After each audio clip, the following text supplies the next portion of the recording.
Olá, sejam todos bem-vindos a mais uma aula do curso de Física Moderna 2, do primeiro semestre do ano de 2021. A aula de hoje é sobre espectros moleculares e ligações metálicas. Nós vimos na última aula algumas ligações moleculares, nós vimos especificamente as ligações iônicas e as ligações covalentes. Nós vimos que essa é uma nova fase do curso, onde nós vamos ver a interação entre os átomos. Essa interação ela é definida basicamente pela interação coulombiana, pelo princípio da exclusão e pelo elétron da última subcamada. E uma coisa que é importante a gente sempre ter em mente é que a configuração dos átomos ligados deve sempre constituir um sistema de menor energia total quando comparado com os átomos isolados. O que eu disse foi que a gente vai no último vídeo era que a gente ia ver as ligações iônicas e as ligações covalentes, ia dar uma pausa, ver as excitações moleculares. Depois a gente ia continuar vendo ligações metálicas e isso levaria a gente a ver materiais condutores, isolantes e semicondutores. Na última aula a gente parou no início das excitações moleculares, hoje nós vamos continuar com essas excitações e vamos entrar no assunto de ligações metálicas. Outra coisa que a gente viu no vídeo passado foi que a ligação iônica é um processo eletrostático, né? Os íons se atraem fortemente, basicamente pela força de Coulomb. A ligação iônica é um processo que se dá pela formação de dois íons, um positivo e outro negativo, e se atraem mutuamente. É a ligação mais forte que pode haver entre dois átomos. Basicamente, o que a gente viu foi que existe uma distância na qual é mais vantajoso para que um determinado átomo ceda um elétron para outro determinado átomo. E basicamente isso ocorre quando ocorre o encontro entre um átomo da família dos alcalinos com um átomo da família dos halogênios. Os alcalinos tendem a doar elétrons, enquanto os halogênios tendem a receber. O que eu discuti no último vídeo foi que existe uma distância onde é, a, é mais favorável energeticamente a formação de dois íons do que os átomos neutros. E quando isso acontece, forma o potencial de aprisionamento que forma a molécula. Nós vimos também a ligação covalente, cujo agente principal, na verdade, é o princípio da exclusão e a indistinguibilidade quântica. Isso porque não é favorável energeticamente a formação de dois íons, né? Mas ocorre o aprisionamento devido à formação de estados quânticos compartilhados. Esse é um tipo de ligação que só vai ocorrer se o princípio da exclusão permitir. E a gente viu isso, esse tipo de ligação, como exemplo da ligação da molécula de hidrogênio. Então, basicamente, os estados quânticos dos átomos separados, eles são separados, mas quando você junta, aproxima esses dois átomos, eles podem compartilhar estados quânticos. Quando isso acontece, é formada a ligação. Quando esses estados quânticos são compartilhados, as funções de onda dos elétrons que ocupavam esses estados quando os átomos estavam isolados, elas têm que ser associadas, seja como uma associação simétrica ou uma associação antissimétrica. É claro que essa é uma coisa só da função de onda espacial, tem a função de onda de spin ainda para se levar em consideração. Então o que nós vimos é que se tem uma combinação antissimétrica, tem esse estado de distribuição eletrônica que não é favorável para a formação iônica, onde os elétrons eles ficam na região externa da linha que junta os dois núcleos, enquanto você tem com a combinação simétrica os elétrons se localizando entre os dois núcleos, blindando o potencial repulsivo e viabilizando a, a formação molecular. Veja que, ressaltando o que eu estava dizendo no slide anterior, aqui é a combinação simétrica da função de onda espacial. Se a função de onda espacial é combinada simetricamente, isso significa que a função de onda de spin tem que ser antissimétrica, ou seja, é o estado de singleto cujos spins devem ser antiparalelos. E é aí que entra a questão do princípio da exclusão. A formação da molécula depende da direção do spin dos elétrons, né? E só vai ocorrer se os elétrons estiverem com os spin antiparalelo. No finalzinho da aula passada nós vimos o potencial molecular, aquele potencial atrativo que forma o poço de aprisionamento. A gente discutiu em cima do potencial da ligação iônica, mas o potencial da ligação covalente é parecido, então as conclusões são semelhantes, mas o que a gente viu é que nesse poço de aprisionamento formam estados quânticos de estados de vibração que constituem os estados moleculares, né?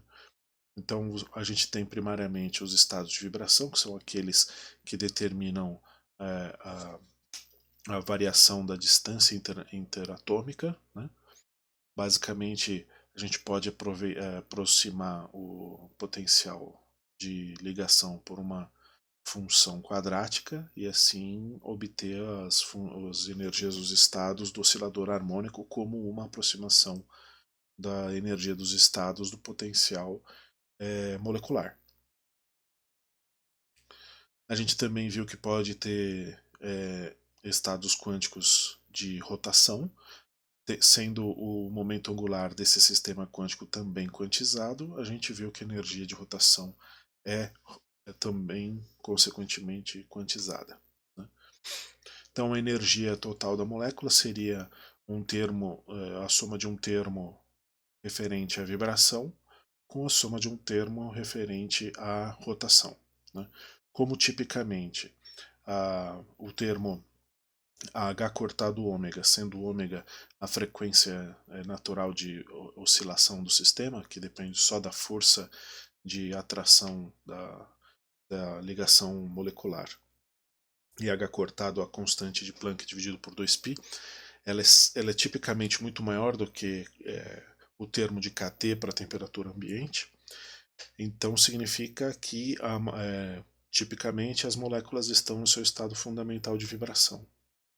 Ao mesmo tempo, o h cortado ao quadrado dividido pelo momento de inércia é tipicamente muito menor do que o termo de kT para a temperatura ambiente.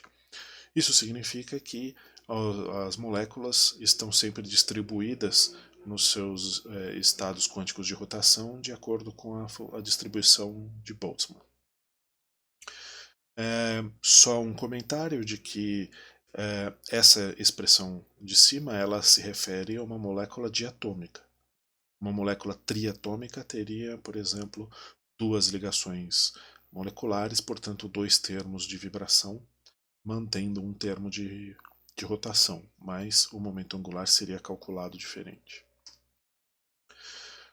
Uma das coisas que a gente viu também foi com relação à diferença dos estados de energia, tanto de rotação quanto de vibração, dando origem aos espectros de absorção. Então, a distância entre os estados quânticos é sempre constante no espectro tanto de vibração quanto de rotação, mas os de rotação têm uma utilidade importante que, medindo a distância entre os picos de absorção, a gente consegue ter informação sobre o momento de inércia. O momento de inércia, obviamente, traz uma informação da distribuição de massa da molécula, né? Tanto por causa do termo da massa quanto do termo do r ao quadrado do momento de inércia. Então, aqui tem um exemplo. Se você tem que a distância entre os picos do espectro de absorção da molécula de CO é 4,77 vezes 10 a menos 4 elétron-volts, com uma manipulação das equações dos slides anteriores, a gente consegue chegar à conclusão que a distância interatômica é de 1,3 angstroms. Mas o que importa é que esse valor de ΔE, a gente consegue caracterizar o momento de inércia, que é uma variável específica dessa molécula. Né? Para outras moléculas vão ter outros momentos de inércia, então o espaçamento dos picos de absorção podem ser usados como forma de caracterização molecular. Então, foi aqui mais ou menos que a gente parou na aula passada, e é agora que a gente vai retomar com um aprofundamento dos espectros moleculares. Então, uma pergunta que nós podemos nos fazer a respeito dos espectros moleculares é qual é a origem do espectro de absorção. Então, basicamente, se você tem uma molécula vibrando no seu estado fundamental, ela pode absorver um fóton com uma determinada energia para ser promovida para um estado de vibração excitado. Por outro lado, a molécula pode absorver um outro fóton que tem energia adequada para ela ser promovida para um estado de rotação excitado, e é para onde ela vai. Então aqui nessa figura nós temos um fóton de alta energia, porque essa transição aqui requer alta energia, representado por um fóton de comprimento de onda pequeno. E essa transição, que requer menos energia, tem um fóton aqui representado por um comprimento de onda grande. Então essa distância desses níveis de rotação, como nós vimos, ela é da ordem da energia térmica. Então a molécula vai poder estar distribuída nesses estados de acordo com a distribuição de Boltzmann. Mas ela só vai para um estado de vibração excitado se ela receber um fóton com energia adequada. Processo reverso dá origem ao espectro de emissão. Então, um fóton ele pode ser emitido se a molécula estiver num estado excitado e ela transicionar para um estado inferior. Basicamente, aqui nessa figura, nós vemos aqui uma molécula no primeiro estado excitado de vibração e o segundo estado excitado de rotação. Ela transiciona para o seu estado fundamental de vibração e mantém o seu estado de momento angular. Se a molécula ela faz uma transição de estados rotacionais, ela deve respeitar uma regra de seleção que diz que o ΔL tem que ser mais ou menos 1. Cada uma dessas transições tem uma probabilidade de ocorrer. E essa probabilidade pode ser calculada sabendo-se a função de onda de cada um dos estados de vibração e de rotação. Uma aplicação, tanto aqui é mais do espectro de absorção, mas poderia também ser do espectro de emissão, só que seria o espectro reverso aqui, é o de espectrometria. Aqui nesse slide eu mostro espectrometria FTIR, que é a Fourier Transform Infrared Spectroscopy. Ela caracteriza o determinado material pela absorção do espectro de infravermelho. Então aqui a gente vê um exemplo dessa molécula orgânica, onde tem uma série de comprimentos de onda onde tem uma absorção alta. A absorção alta significa que tem essa formação aqui para baixo, né? A transmitância é baixa, então a absorção é alta, e cada um desses picos corresponde a uma ligação molecular. Então cada material possui uma assinatura e, constituindo uma base de dados de vários espectros de vários materiais, é possível se fazer a caracterização de cada material. Então, veja que conhecendo o comprimento de onda de cada um desses pontos aqui, a gente consegue saber qual é a frequência de oscilação daquela ligação e assim determinar a constante elástica associada a essa ligação. Portanto, podemos caracterizar cada uma das ligações de uma molécula. Um outro processo interessante que pode ocorrer nas transições de espectros moleculares, mas também esse caso para transições dos espectros atômicos, é a emissão estimulada.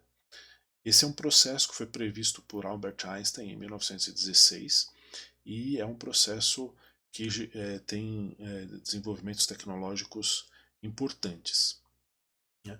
Basicamente, se você tem uma molécula num estado excitado e ela encontra um fóton que tem a mesma energia que ela recebeu para chegar nesse estado, esse fóton estimula a transição desse estado excitado para o estado fundamental. Então, quando essa emissão estimulada ocorre, um fóton entra, a molécula vai para um estado menos excitado e dois fótons saem. Esses dois fótons eles saem com a mesma energia, a mesma frequência e a mesma fase. Costuma-se dizer então que esses fótons são coerentes. E o processo de argumentação que levou Einstein à predição da emissão estimulada, ele é muito elegante. Primeiro, ele supôs que um fluxo de fótons incide num gás, e é um fluxo de fóton com uma frequência muito bem definida. Então, esse fluxo de fótons define uma função de densidade, um número de densidade de fótons, U de F, onde F é a frequência desse fóton. Então, o número de transições do estado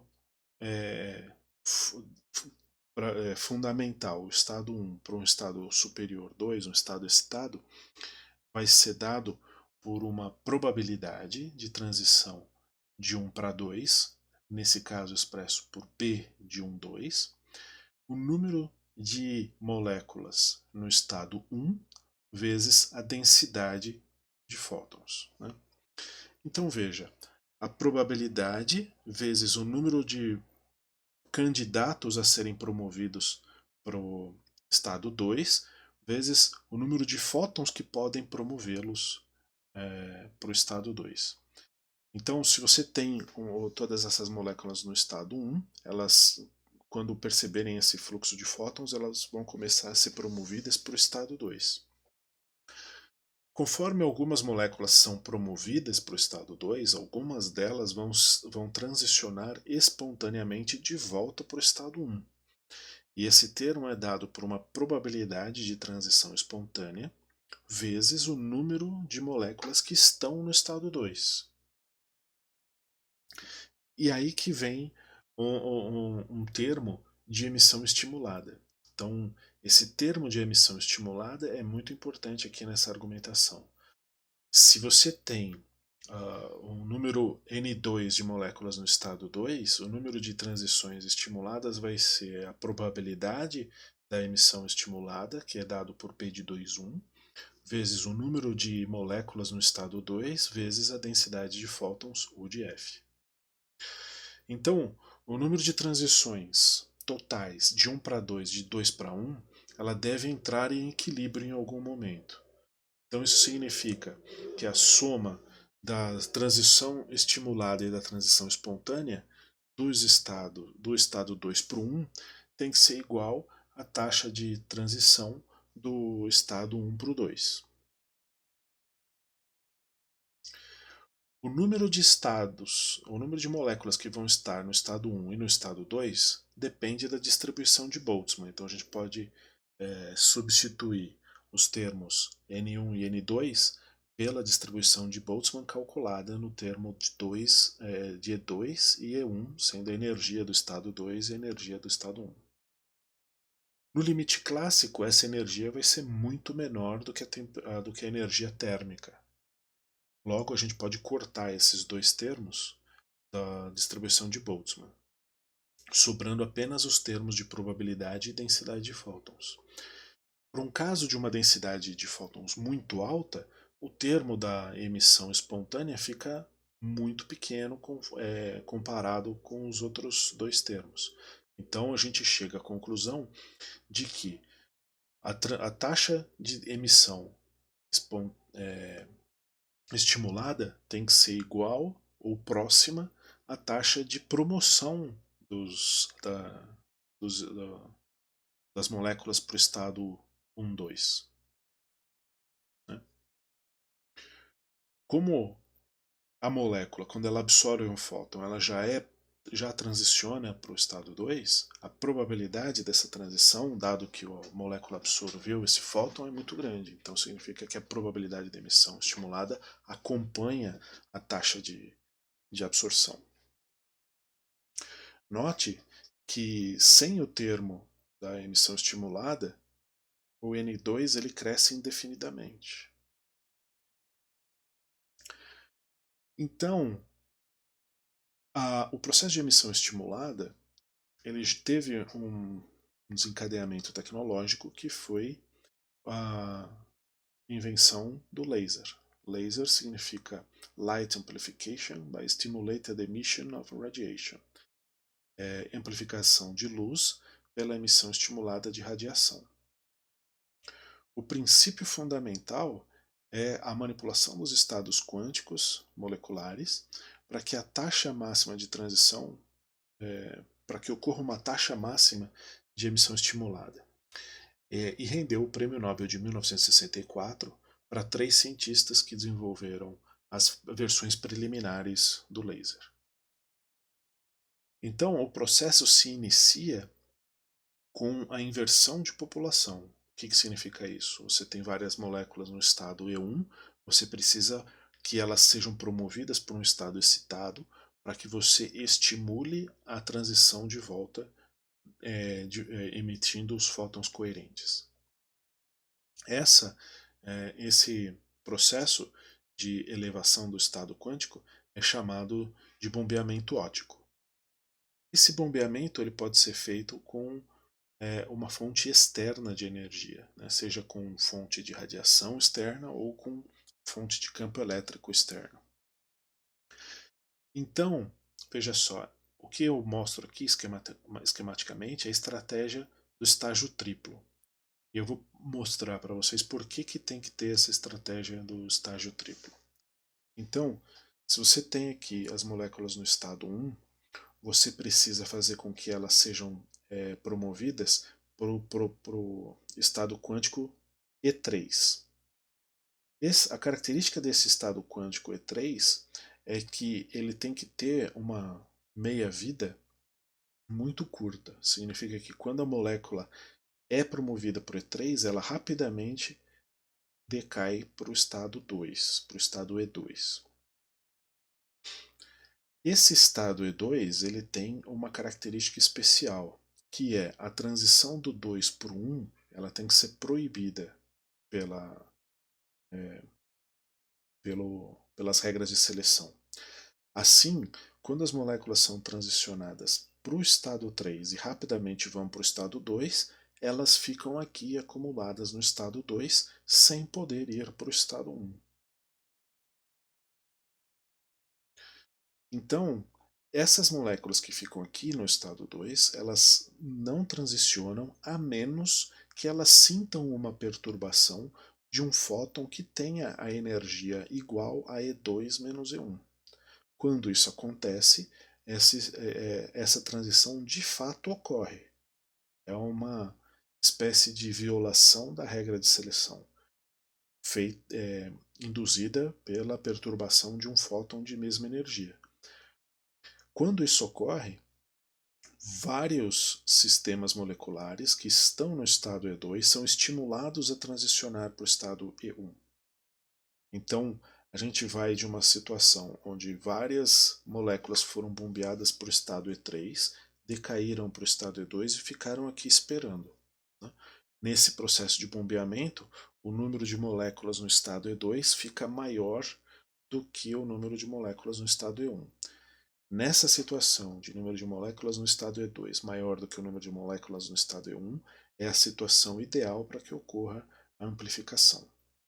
Só que nesse estágio, nessa estratégia de 3 estágios, essa transição vai ocorrer de uma vez, essa amplificação vai ocorrer de uma vez. Então, de uma vez que uma molécula transicione, ela vai estimular a transição de todas as outras. Então, essa estratégia de 3 estágios ela só é adequada para fazer lasers pulsantes. Existe também a estratégia de 4 estágios. A estratégia de 4 estágios, basicamente você tem todas as moléculas no estado E1, elas são bombeadas para o estado E4, que tem uma vida curta, então as moléculas decaem para o estado E3. Esse estado E3 tem a característica de que a transição para o estado E2 seja proibida. Então, com o bombeamento, várias moléculas vão se acumular no estado E3. Quando uma delas transicionar, quando houver a incidência de um fóton com energia E3 menos E2, todas elas vão começar a transicionar para o estado E2 em emissão coerente. Só que o estado E2 também tem uma meia-vida curta e as moléculas vão transicionar para o estado E1. E essas, por sua vez, em algum momento vão ser bombeadas de volta para o estado E4. E qual é a vantagem do sistema, da estratégia de 4 estágios? É que nessa configuração a gente consegue garantir que o número de moléculas no estado E3 seja sempre maior do que o número de moléculas no estado E2. Sendo assim, a gente consegue produzir o processo de amplificação por mais tempo, produzindo então lasers contínuos. Eu não preciso nem mencionar que os lasers têm aplicações tecnológicas inúmeras na nossa sociedade, né? Aplicações médicas, cirurgias, tratamentos de pele, etc.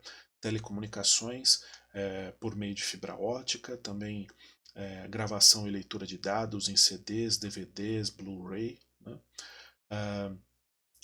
Também tem muitas aplicações na área da indústria, uma delas que eu exemplifico aqui é de corte a laser, aplicações de interface como holografia, leitores de código de barra e também aplicações muito importantes na área científica, como espectroscopias, interferômetros, sensoriamento remoto para avaliação da atmosfera. Um exemplo de aplicação de laser muito interessante e que é um desenvolvimento científico extremamente importante que ocorreu no ano de 2017 é o uso de interferometria laser para medidas de ondas gravitacionais no projeto LIGO, né? Então aqui eu mostro a foto de um helicóptero do interferômetro, são 2 braços de 4 quilômetros, um feixe de laser desviado e dividido para cada um desses braços, ele bate num espelho e é refletido no extremo e volta para a base central do laboratório, onde ocorre um processo de interferência para a medida da distância desses 4 quilômetros, né? Então as ondas gravitacionais basicamente alteram as configurações do espaço ali na região de um dos braços do interferômetro, produz uma variação do comprimento e então gera um sinal no interferômetro. Veja só, esse é basicamente um interferômetro de Michelson-Morley, aquele mesmo tipo de interferômetro que foi utilizado, né, numa experiência para comprovar a não existência do éter, né? Na verdade, foi um experimento para tentar comprovar a existência do éter e acabou provando o contrário. E aqui se usa um laser de 20 watts com um comprimento de onda de 1064 nanômetros. É um desenvolvimento tecnológico e científico extremamente importante e que só é viável por causa da invenção do laser. Outro processo interessante que envolve os estados moleculares são os processos de espalhamento. Ou, traduzindo, o que acontece com a molécula quando incide sobre ela um fóton que não tem energia que possa promover uma alteração de estado quântico, né? Não é uma energia que seja compatível com as distâncias energéticas aqui entre os estados. Então, basicamente, podem ocorrer dois processos: o espalhamento elástico, também conhecido como espalhamento Rayleigh, e o espalhamento inelástico, conhecido como espalhamento Raman. Aqui tem esse desenho esquemático, e ele parece meio complicado, mas na verdade é porque eu condensei os dois processos no mesmo esquema. Né? Eu vou tentar simplificá-los agora. Então, a gente tem primeiro o espalhamento elástico, e se configura da seguinte forma: se o fóton que incidiu na molécula ele não tem energia para promover a molécula para nenhum desses estados quânticos, o que acontece é que a molécula é virtualmente promovida para um estado virtual. Né? E ela transiciona de volta para o mesmo estado, emitindo um fóton com a mesma energia do fóton incidente, só que em direção diferente. Então, aqui o fóton vem, bate na molécula e é desviado. Já o espalhamento Raman, ele é um espalhamento inelástico. Isso significa que se a molécula está num determinado estado aqui, no caso o estado fundamental, e incide sobre ela um fóton com energia que não tem energia suficiente para promovê-la para um estado quântico, então ela é promovida para um estado virtual, e quando ela transiciona, ela pode transicionar para um nível excitado. Se nós observarmos essa diferença de energia, ela permanece com a molécula, que vai passar do estado fundamental para o estado excitado.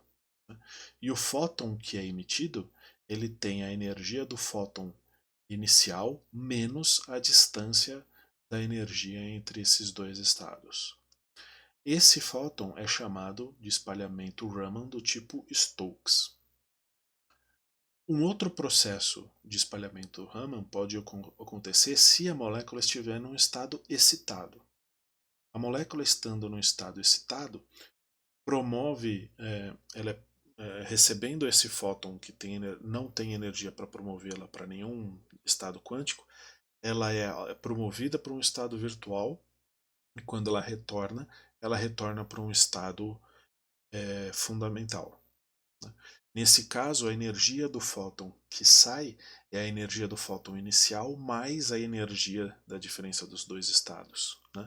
Essa diferença de energia ela é dada pela molécula, que agora vai estar vibrando num estado fundamental. Então, o espalhamento Rayleigh ele é muito mais provável que o espalhamento Raman. E ele é muito importante, por exemplo, para explicar o espalhamento da radiação na atmosfera. Né? O espalhamento Raman, além dele ser um pouco provável, a intensidade da radiação espalhada inelasticamente é muito baixa, o espalhamento do tipo Stokes, que é esse aqui, que tem energia menor do que o fóton incidente, comparado com a probabilidade do fóton anti-Stokes, que é esse aqui, que tem energia maior do que o fóton incidente, ou seja, que esse fóton aqui é mais provável de ser emitido do que esse. E a razão para isso é muito simples. É porque as moléculas que estão no estado fundamental, elas são em número maior do que aquelas que estão no estado excitado. Tem a distribuição de moléculas e tem muito mais moléculas no estado fundamental, portanto, muito mais moléculas disponíveis para emitirem, para transicionarem no espalhamento Raman do tipo Stokes. O efeito Raman ele é explorado em diversas aplicações de caracterização de materiais também, justamente porque a diferença da energia do fóton incidente para o fóton emitido é a diferença de energia dos estados moleculares. Né? Então você pode caracterizar qual é a molécula medindo a diferença de energia do fóton incidente com o do fóton espalhado. Aqui a gente mostra esquematicamente aqui uma promoção de estado feita por um fóton de infravermelho, dada a absorção de infravermelho. Aqui a transição Rayleigh, que não traz informação sobre a molécula. E aqui também tem a transição do Raman-Stokes e anti-Stokes.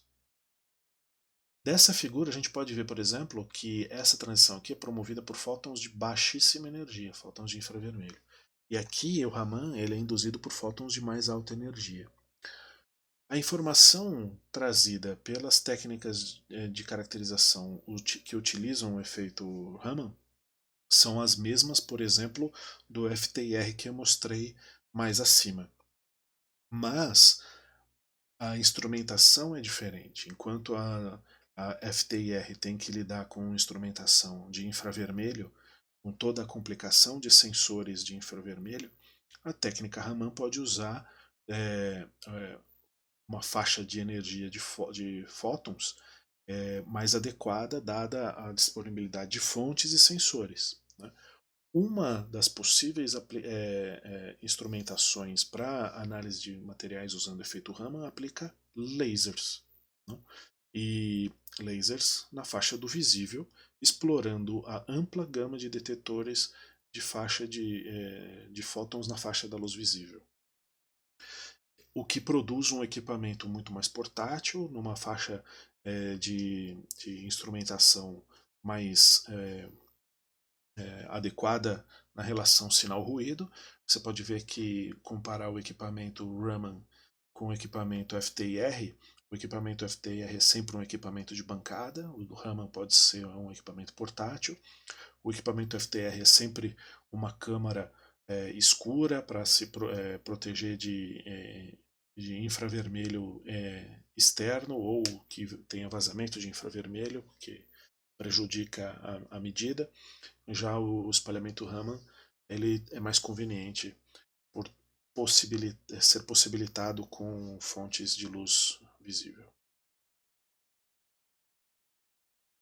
Bom, então nós vimos uma série de processos que ocorrem entre os estados quânticos moleculares: absorção, emissão estimulada, espalhamento, e agora nós vamos entrar no assunto de ligações metálicas.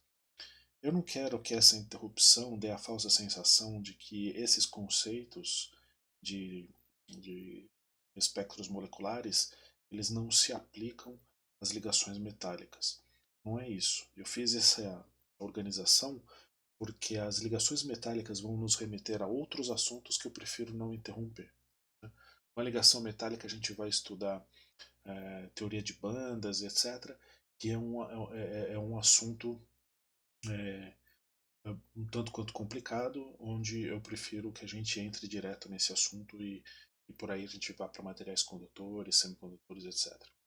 Então, essa parte que nós vimos até agora de espectros moleculares, eles também se aplicam na parte de ligações metálicas, principalmente a parte de estados de vibração, mas agora a gente vai entrar na parte das ligações metálicas. Então, esse tipo de ligação está associada à formação de sólidos.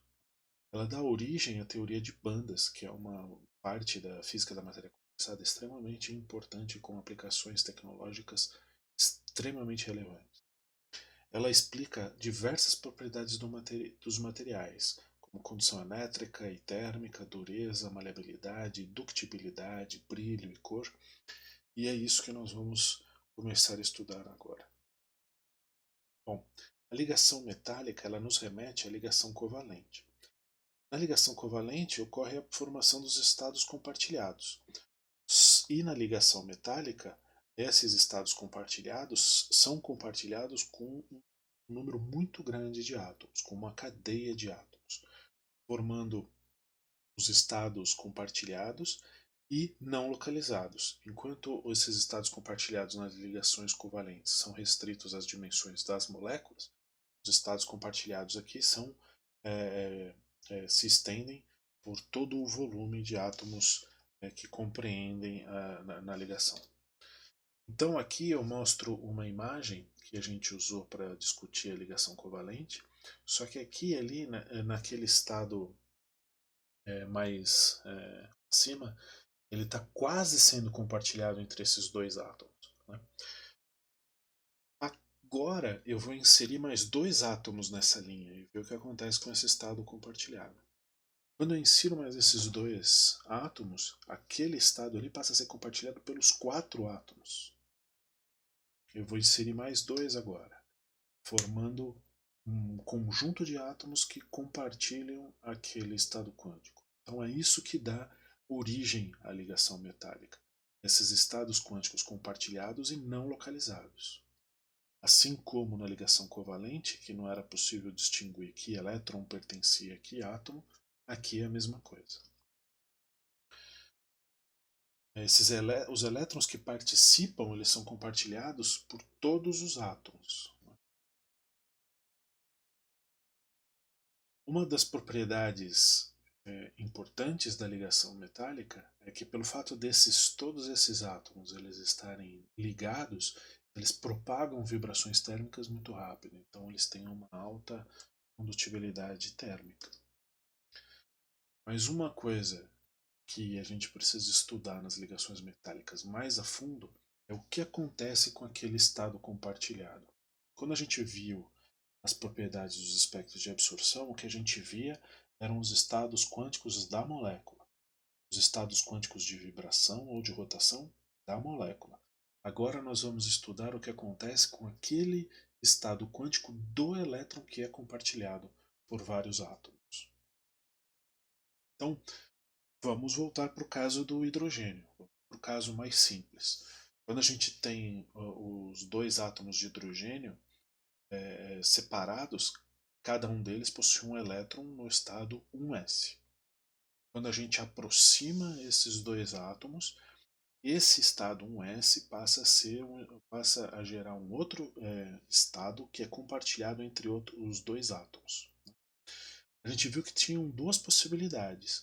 A gente viu que tinha a configuração ligante, que era quando os elétrons eram associados com função de onda simétrica, e o antiligante, que era quando os elétrons eram associados com a função de onda antissimétrica.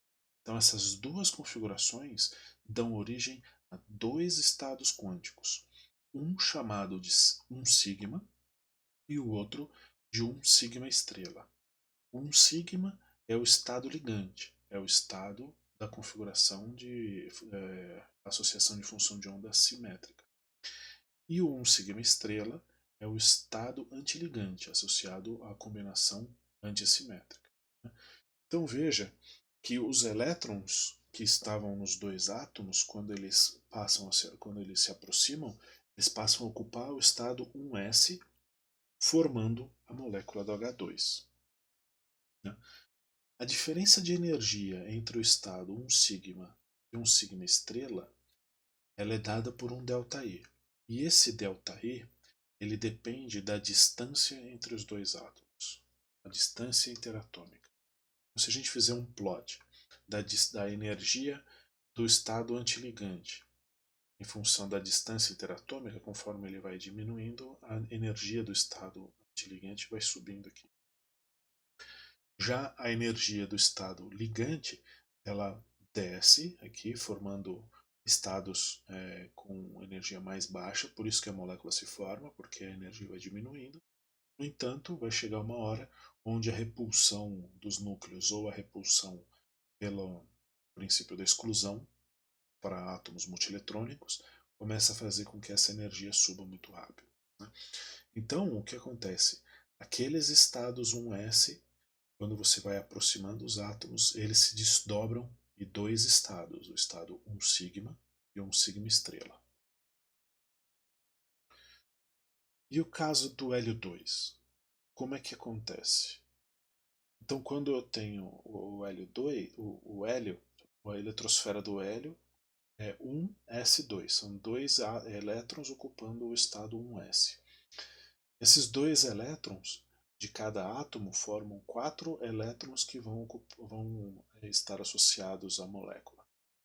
Então, o átomo A de hélio se aproxima do átomo B e esses 2 elétrons dos 2 átomos vão ocupar os estados 1 sigma e 1 sigma estrela.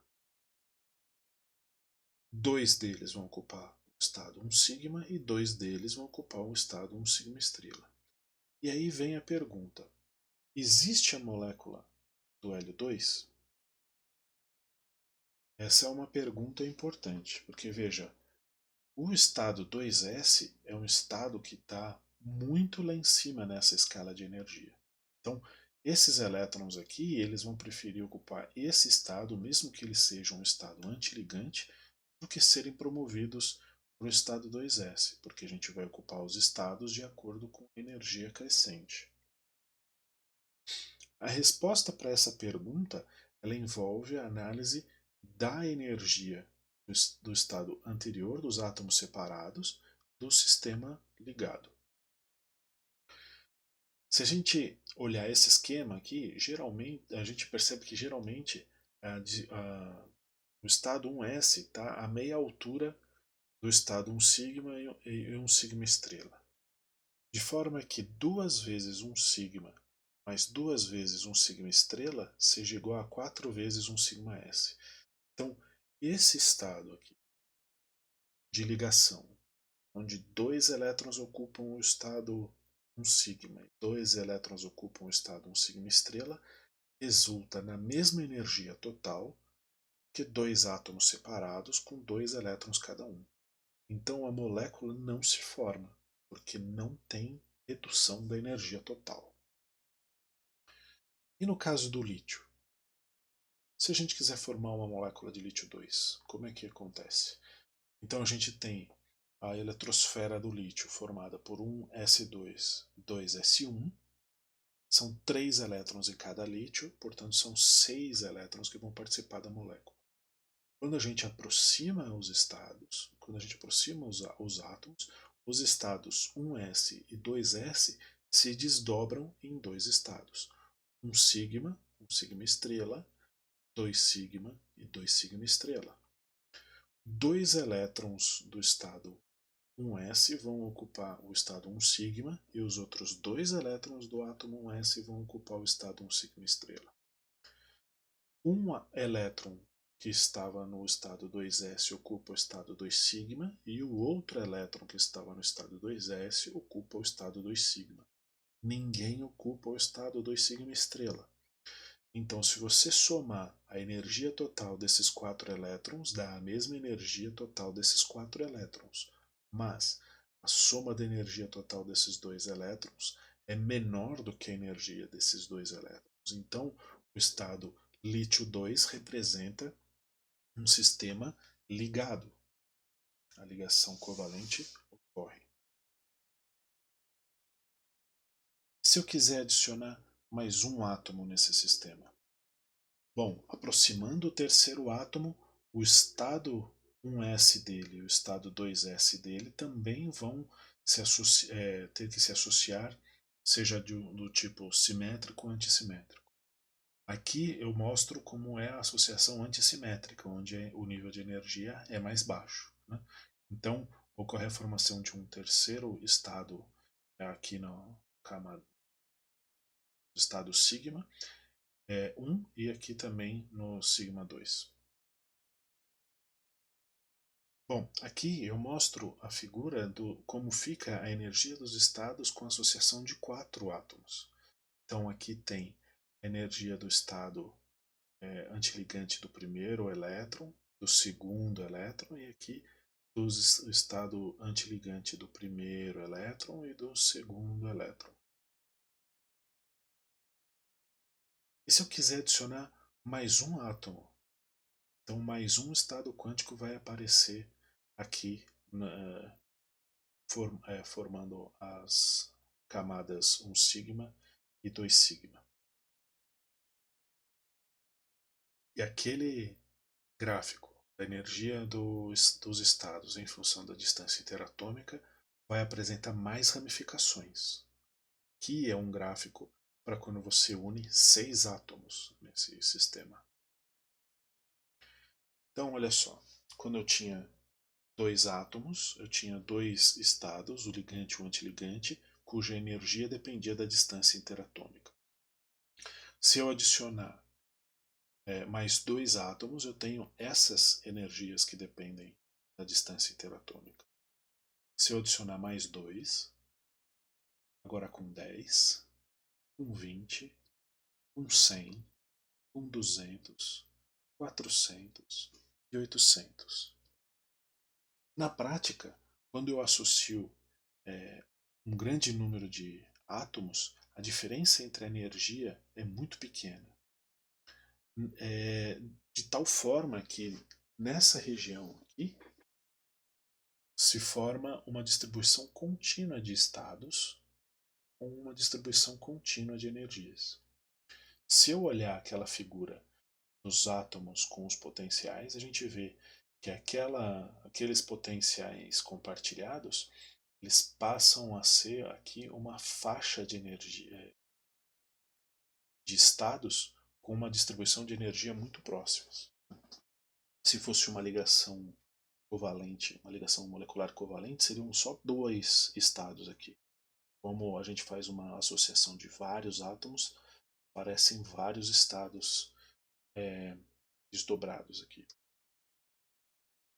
Isso que eu mostrei é para um estado. Então, por exemplo, para o estado 3s, a gente vê aqui a curva limítrofe para o estado antiligante e aqui a curva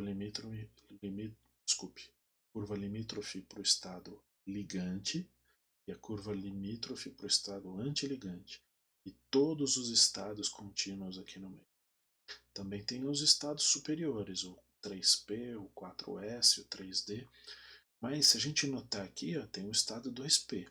O estado 2p ele permanece isolado até que chega uma hora que ele passa a ser compartilhado entre os diversos átomos, né?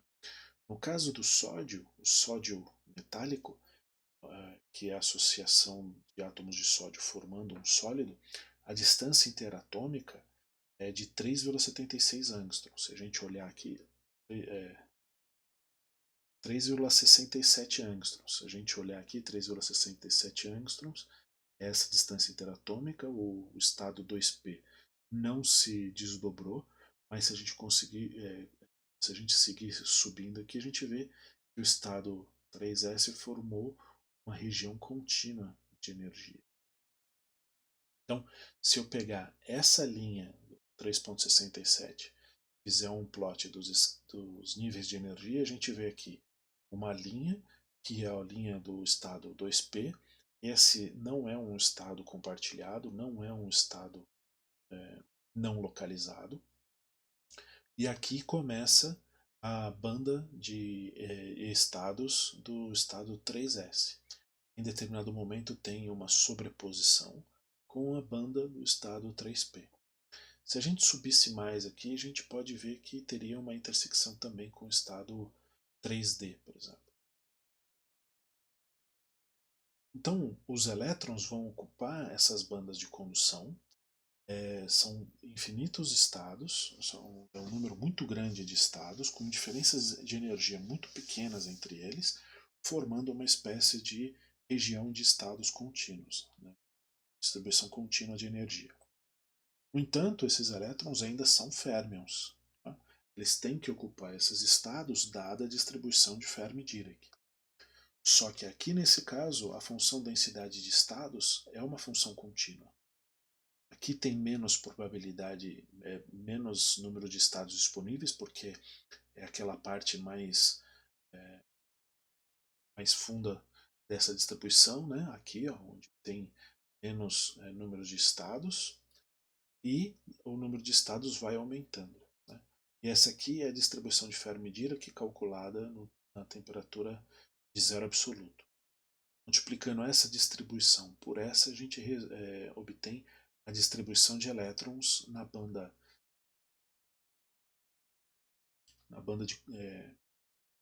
de estados eletrônicos para o zero absoluto. Note que se a temperatura aumentar, a distribuição de Fermi-Dirac apresenta essa curvatura aqui. Portanto, a distribuição de elétrons no metal também vai apresentar essa curva aqui.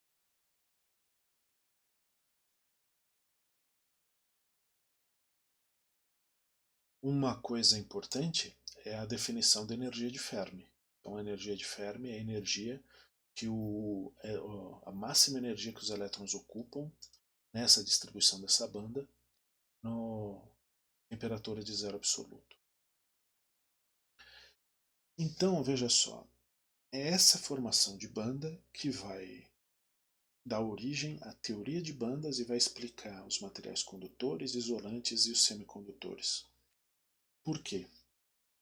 Se eu tiver aqui aqueles níveis de energia mostrando uma determinada banda aqui, e essa banda ela é parcialmente ocupada pelos elétrons, então aqui existem vários estados quânticos ocupados com elétrons, mas aqui em cima tem outros estados quânticos que não são ocupados por elétrons. Então essa configuração mostra uma banda de valência e uma banda de condução. Então essa aqui é uma situação que se configura num condutor. Aqui pode ter uma sobreposição com uma banda superior e ainda assim também constitui um condutor. Já no caso de um isolante, a gente tem uma banda com distribuição de estados quânticos com energias com uma distribuição contínua, mas todos os estados estão ocupados. No entanto, aqui em cima tem uma banda que está totalmente vazia, mas entre essas bandas tem essa região proibida. Essa região proibida ela é denotada por esse espaçamento aqui.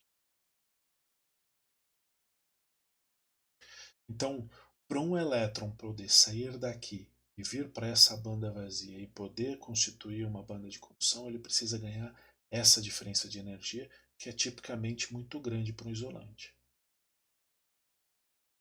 Agora temos uma outra possibilidade, que é uma banda de condução, uma banda com estados quânticos distribuídos com uma distribuição de energia contínua, mas ela é totalmente preenchida por elétrons, e aqui em cima tem uma banda com estados vazios. Tem uma banda proibida entre eles, mas essa banda ela é estreita. A diferença de energia aqui ela é tipicamente da ordem da energia térmica. Então é possível que ocorra a transição de elétrons para cá facilmente, indo para constituir uma banda de condução. Então, aqui é um gráfico que eu mostrei na aula passada, onde a gente viu a diferença entre ligação iônica e ligação covalente. E agora a gente pode analisar a ligação metálica. A ligação metálica ela tem aqui uma intersecção com a ligação covalente, mas ela se estende para mais baixas energias de ligação e mais baixas temperaturas de fusão. Isso porque depende basicamente de qual é o estado compartilhado que está sendo responsável pela ligação metálica. Pode ser um estado mais ou menos ligado ao átomo que vai constituir energias de ligação molecular. Então, um resumo da aula de hoje. Nós vimos os processos que envolvem transição de estados quânticos moleculares, absorção, emissão estimulada, espalhamento Rayleigh e espalhamento Raman, e algumas das suas aplicações. Nós também vimos as ligações metálicas, que é uma extensão da ligação covalente. Vimos que a ligação metálica ocorre na formação de bandas de estados quânticos com distribuição contínua de energia. E mesmo na ligação metálica, o estado ligado constitui também um estado de menor energia que o estado não ligado. Na próxima aula, a gente vai seguir com a teoria de bandas e para condução elétrica, estudar materiais condutores e isolantes. Vamos ver o modelo do elétron em potencial periódico, um modelo de condução elétrica e um modelo de condução térmica. E vamos começar a discutir os materiais semicondutores, semicondutores intrínsecos e extrínsecos. Então, até a próxima aula.